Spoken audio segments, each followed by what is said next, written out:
आदिवासी समाज क्या मोरपाल सुमन जी को वोट देगा? बिल्कुल देगा। हमारा रिश्ता सीधे वसुंधरा जी से है।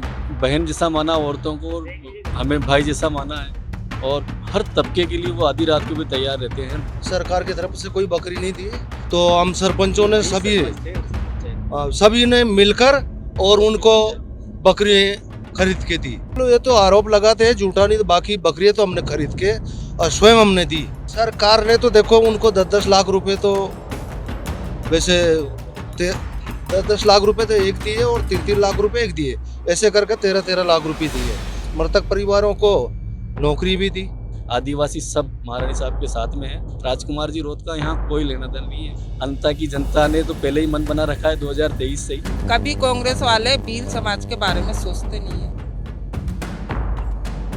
हर तबके की बात कर चुके साहब, लेकिन अब बात करते हैं उस समाज की जिसको हर वक्त हाशिए पर रखा जाता है, सिर्फ वोटर मानकर उनका उपयोग किया जाता है। हम बात कर रहे हैं आदिवासी समाज की। इनकी तब ही याद आती है जब किसी को वोट चाहिए होता है। हमारे साथ आदिवासी समाज से एक महिला मौजूद हैं जो वाकई में अपने गांव का नेतृत्व भी कर चुकी हैं और वो आपको बताएंगी कि असल में आदिवासी वोट की कीमत पार्टियों के नज़र में क्या है। मैम, क्या समझती हैं आप कि एक आदिवासी वोट की कीमत क्या है? जी, आदिवासियों की वोट की कीमत ये है कि आदिवासियों को लिए मोदी जी ने गांव-गांव मकान बनाए पक्के और माताएं बहनों के लिए शौचालय बनाए और बुजुर्ग को पेंशन मिलती है। ये गांव-गांव हम जाते हैं, बुजुर्ग हमारे बोलते हैं, इसलिए बीजेपी के वोट देते हैं। लेकिन नरेश मीणा अपने आप को आदिवासी नेता बताता है, उसके होते हुए वोट कैसे बीजेपी ले जाएगी? ये तो गांव की पब्लिक करेगी ना। एक मैं कह देती हूँ कि मेरे हाथ में सारी जनता है तो हो नहीं सकता है ना। एक इंसान के घर में जो इंसान होता है, एक पति या पत्नी होता है, जो पत्नी के दिल में क्या है वो तो पत्नी करती है ना। तो पति उल्टा सीधा काम बताता है तो पत्नी थोड़ी ना करती है। एक ये महिला वाला कमेंट आपने यहाँ पे सुन लिया, उस नजरिए से इन्होंने जवाब दिया, वाकई में काबिले तारीफ है। लेकिन मैं आपसे ये भी जानना चाहूँगी, यहाँ पर और भी महोदय मेरे साथ मौजूद हैं, मैं चाहूँगी आप लोगों से बातचीत करना कि जिस तरीके से अगर बीजेपी में आदिवासी नेता की बात की जाए तो किरोड़ीलाल मीणा जी उस तबके के नेता माने जाते हैं। क्या कहते हैं आप कि उनके प्रभाव से आदिवासी समाज क्या मोरपाल सुमन जी को वोट देगा? बिल्कुल देगा। देखिए, हमारा रिश्ता सीधे वसुंधरा जी से है। उनके बेटे जो हमारे यहाँ से लगातार 5 बार सांसद रहे हैं, उन्होंने बहनों को बहन जैसा माना, औरतों को हमें भाई जैसा माना है और बुजुर्गों को पिता जैसा माना है उन्होंने। और हर तबके के लिए वो आधी रात को भी तैयार रहते हैं। भील समाज के लिए तो हम खुद, ये जिलाध्यक्ष बैठे हैं, आप प्रधान जी बैठे हैं, मेरी मिसेज खुद जिला प्रमुख है। भील समाज के लिए तो उन्हें इतनी अपने अंदर ही इतनी पीड़ा है कि पिछड़ा हुआ समाज है, तो उनके अंदर अपने आप ही इतनी पीड़ा है कि इनके लिए मुझे कुछ करना है। तो आधी रात को भी वो हमारे लिए तैयार रहते हैं और हमारे दुख दर्द में सब में वो काम आते हैं। और रही बात वसुंधरा जी की, तो वो तो लोकप्रिय नेता है, आप देख रहे हैं। रात को 11 बज गए थे तो भी लोग 3 बजे से हम बैठे हैं। आज भी लोग दुख दर्द की अभी आपने बात बोली, लेकिन दुख दर्द की बात सुनकर मुझे झालावाड़ हादसा याद आ रहा है, जिसमें उन पीड़ित मासूमों को न्याय दिलाने के लिए नरेश मीणा 15 दिन तक अनशन पर बैठ गया, लेकिन बकरी सरकार का तमगा बीजेपी को थमा दिया।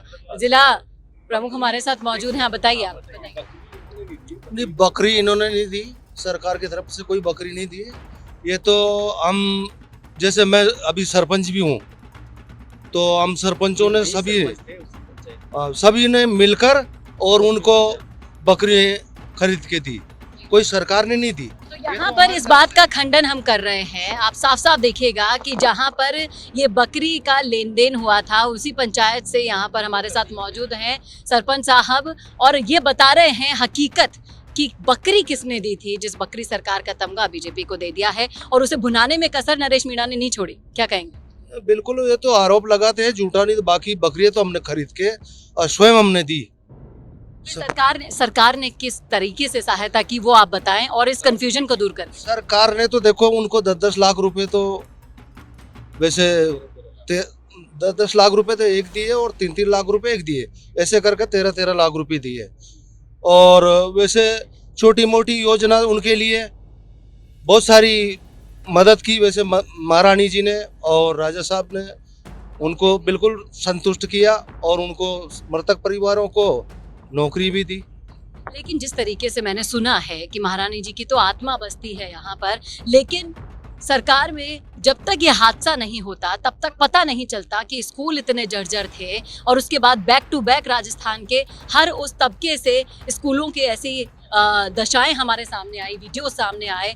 जब ये दुखांतिका हो गई उसके बाद ये सवाल उठा कि इतने साल शासन करने के बाद सरकारी स्कूलों की हालत ऐसी क्यों है। क्या जवाब देंगे भाई साहब आप?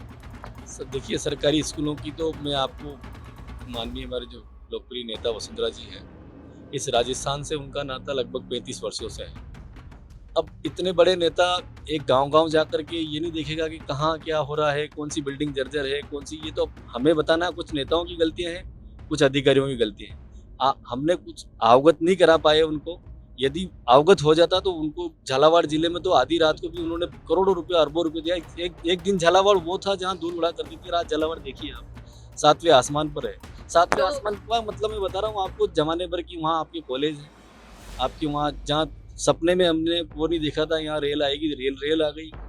हवाई जहाज वहाँ कुछ समय बाद उतरने लग जाएंगे, आप देखिएगा झालावाड़ बहुत तरक्की पे जाएगा। तो ये नाराजगी कहीं से भी, जिस तरीके से नरेश मीणा ने भुनाने की कोशिश की है, धरातल पर नहीं है। धरातल पर कहीं नहीं है। आदिवासी सब महारानी साहब के साथ में है। और रही बात, आपने राजकुमार जी रोत का नाम लिया था, राजकुमार जी रोत का यहाँ कोई लेना देना नहीं है। वहाँ आदिवासी बेल्ट है, उनके समाज के लोग वहाँ रहते हैं, तो वहाँ एक तरफा उनका मामला होता है। बाकी यहाँ तो हम भिन्न भिन्न जातियाँ रहती है जो अलग अलग क्षेत्रों में बटी हुई है, तो यहाँ उनका कोई लेना देना नहीं है। वो यहाँ आ भी जाएंगे तो उनका जाति समाज के हिसाब से सम्मान है, बल्कि राजनीतिक रोड पे कोई सम्मान है लेकिन वोट नहीं है। राजकुमार रोत को भी ये संदेश पूरा आदिवासी समाज यहाँ पर दे रहा है। लेकिन राजकुमार रोत की बात छिड़ी है तो एक सवाल और मेरा आपसे रहेगा कि तीसरे मोर्चे पर अभी बाप पार्टी बैठी है पूरे राजस्थान में, 2.5 साल बाद चुनाव है। तीसरा मोर्चा कहीं ना कहीं से अभी बनाने की कोशिश फिर से हनुमान बेनीवाल कर रहे हैं। इसी बीच क्या लगता है आपको कि कभी तो राजस्थान में बीजेपी कांग्रेस के अलावा तीसरा मोर्चा काबिज होगा, या फिर ये यहीं हवा चलती आएगी चुनावों में और निकल जाएगी? हवाएं हैं और चुनावी टाइम पे हवाएं आती है। आज भी कोई इतना बड़ा चुनाव नहीं है, विधानसभा का चुनाव है। अंता की जनता ने तो पहले ही मन बना रखा है 2023 से ही, आज भी वही मन है, कोई बदलाव नहीं। बता रहा हूँ, तो 2028 में भी यही लहर रहेगी। बाकी हमारे माननीय प्रधानमंत्री जी ने अनेकों काम ऐसे किए हैं जो जनता आज भी उनको मतलब गिना नहीं पा रही है। हम भी नहीं गिना पा रहे हैं, कुल मिलाकर के हम इतने बड़े, मतलब हम भी जिला प्रमुख पद पर रहे हैं, हम भी नहीं गिना पा रहे हैं। तो जनता को तो याद रहता है। तो इस हिसाब से मैं आपको बता दूं कि 2028 के आने वाले आगामी कुछ वर्षों तक भी हम डगमगा नहीं सकते। 2028 में भी इन्हें सिंहासन से हटाया नहीं जा सकता, क्योंकि ग्राउंड पर जो काम कर रही है वो बीजेपी सरकार कर रही है, ये इनका कहना है। आपका क्या है बताइएगा ज़रूर कमेंट करके कमेंट बॉक्स में। लेकिन मैं आपसे बोलना चाहूँगी कि जिस तरीके से सोशल मीडिया पर नरेश मीणा के भाया के समर्थक बहुत ज़्यादा हावी हैं, तो आपको कुछ अपमानजनक शब्द भी सुनने पड़ सकते हैं इस वजह से।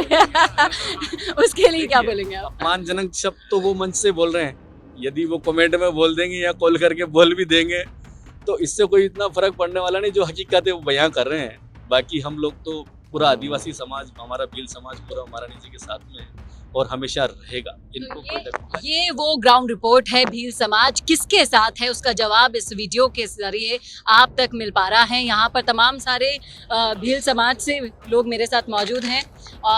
आपका नाम? जगदीश गालो। जगदीश जी हमारे साथ हैं। आप बताइए कि भील समाज के बारे में अभी जो मैं चर्चा कर रही हूँ वो असल में किसके साथ है, कौन सुनता है उनकी वो समस्याएं? आज़ादी को अगले बरस 80 साल हो जाएंगे, लेकिन भील समाज की व्यवस्था, समाज की जो अभी दशा है उसको आप किस तरीके से आज़ादी के इतने सालों बाद भी देख पा रहे हैं? भील समाज भारतीय जनता पार्टी के साथ है और भारतीय जनता पार्टी के साथ ही रहेगा, क्योंकि भारतीय जनता पार्टी के जो लोग हैं तो ये उनकी मदद भी करते हैं, उनको साथ रखते हैं। और भारतीय जनता पार्टी ने तो बहुत कुछ दिया है भील समाज को। भील समाज से सर्वोच्च, देश के सर्वोच्च पद पर आज महिला बैठी हैं हमारी राष्ट्रपति जी, माननीय राष्ट्रपति जी। वो सम्मान आप किस तरीके से देख पाते हैं? क्या वो सम्मान भील समाज की महिला तक पहुंचा है? मैम जी पहुंचा है। आप बताइए। बिल्कुल पहुंचाए। देखो प्रधान बैठे हैं हमारे पास, प्रमुख इनकी पत्नी प्रमुख रह चुकी है झालावाड़ जिले की, तो इससे बड़ा और क्या सम्मान होगा? इनसे ज्यादा और भी इसी का लोगों समाज को बीजेपी ने मेरे को चौथा चुनाव लड़ाया है, घर बुला के। ऐसा नहीं कि मैं टिकट मांगने गई हूँ। भील समाज को आगे बढ़ाया है, जिला प्रमुख बनाया है हर जिले में, मतलब और यहाँ भी है ना भील समाज को हमारे डायरेक्टर बना है, यहाँ अंता में डायरेक्टर है। कभी कांग्रेस वाले भील समाज के बारे में सोचते नहीं है, सोचते तक नहीं है कांग्रेस वाले भील समाज के बारे में। सिर्फ वोट मांगना होता है जब आ जाते हैं, लेकिन अगर कोई ग्राउंड लेवल पर काम कर रहा है तो वो ये सरकार है जो महिला हो पुरुष हो सबको समान मौका दे रही है। ये मैसेज यहाँ से निकल कर आता है। क्या कहते हैं आप इस वीडियो पर? रखिएगा राय कमेंट बॉक्स में जरूर।